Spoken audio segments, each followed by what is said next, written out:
کھایا پیا کچھ نہیں، گلاس توڑا 12 نے، 2 کپ کا ٹرے، 1 مسکا بان. یہ کراچی کی وہ پرانی آوازیں ہیں جو اب دم توڑ رہی ہیں. ایرانی چائے خانوں کی کہانی. ارے صاحب یہ کوئی فلم نہیں ہے، سچ ہے. کراچی والوں نے اسے جیا ہے، سونگھا ہے، پی ہے اور کچھ کھائے پیے بغیر گلاس ٹوٹ جانے پر خوشی خوشی 12 آنے بھی ادا کیے. ایرانی کیفے جہاں وقت 1950 پر اٹکا ہوا ہے. صدر میں ایک گلی ہے جہاں سگریٹ کے دھوئیں اور الائچی کی مہک مل کر ایک عجیب حلال سا نشہ پیدا کرتی ہے. وہاں 1936 سے ایک بوڑھا سا کیفے ہے، خیر آباد. یہ خیر آباد ابھی تک اس لیے آباد ہے کہ اس کا نام شاید خیر آباد ہے. باہر کبھی لکھا ہوتا تھا چائے الگ، دودھ الگ، چینی الگ، دل بھاری ہو تو وہ بھی الگ. اندر جاؤ تو لگتا ہے ٹائم مشین میں بیٹھ گئے.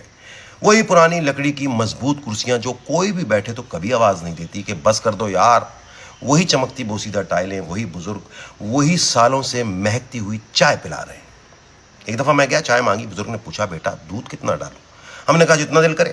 انہوں نے آدھا کپ دودھ ڈال دیا اور بولے دل تو بہت بڑا ہے میرا، مگر یہ کپ چھوٹا ہے. یہ لوگ ایران سے آئے تھے، یزد اور کرمان سے. کہتے ہیں وہاں مولویوں نے چائے پر پابندی لگا دی تھی. سوچا کراچی آ جائیں، یہاں تو کوئی پوچھنے والا بھی نہیں.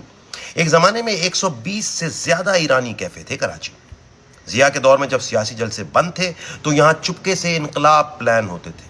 مزے کی بات یہ ہے کہ یہاں تو صرف چائے پی گئی، انقلاب ایران میں آ گیا. یہاں صرف چائے کے کپ کے نیچے نوٹ رکھے جاتے اور اپنے رکے ہوئے کام کرائے جاتے. بن مسکا میں پیغام چھپا کر بھیجا جاتا تھا. خیر یہ تو ایک مذاق کی بات. آج کراچی میں صرف 6 سے 8 کیفے بچے ہیں. ایرانی کیفے کی روایت 19ویں صدی کے آخر اور 20ویں صدی کے اوائل میں شروع ہوئی، جب ایران کے وسطی اور مشرقی علاقوں یزد، کرمان، سیستان سے زرتشتی پارسی خاندان ظلم اور معاشی تنگی سے بھاگ کر ہندوستان آئے. بہت سے بمبئی چلے گئے لیکن کچھ کراچی میں آباد ہوئے. انہوں نے سڑک کے کونوں پر چھوٹے چھوٹے چائے خانے کھولے جو ایرانی طرز کے خوبصورت کیفے کی یاد تازہ کرتے تھے. 1930 تک صدر، کھارا در، پریڈی اسٹریٹ اور دوسرے پرانے علاقوں میں یہ کیفے پھیل گئے. کیفے خیر آباد، کیفے سبحانی، کیفے گلزار، کیفے لبرٹی، کیفے مبارک، کیفے پہلوی. یہ جگہیں صرف کھانے پینے کی نہیں تھیں. صحافی، شاعر، سیاست دان اور طلباء یہاں گھنٹوں بیٹھ کر ایرانی چائے، بن مسکا، چلو کباب اور پلاؤ کھاتے اور دنیا کو بدلتے. قیام پاکستان کے بعد جب کراچی دارالحکومت بنا تو یہ کیفے عروج پر پہنچے.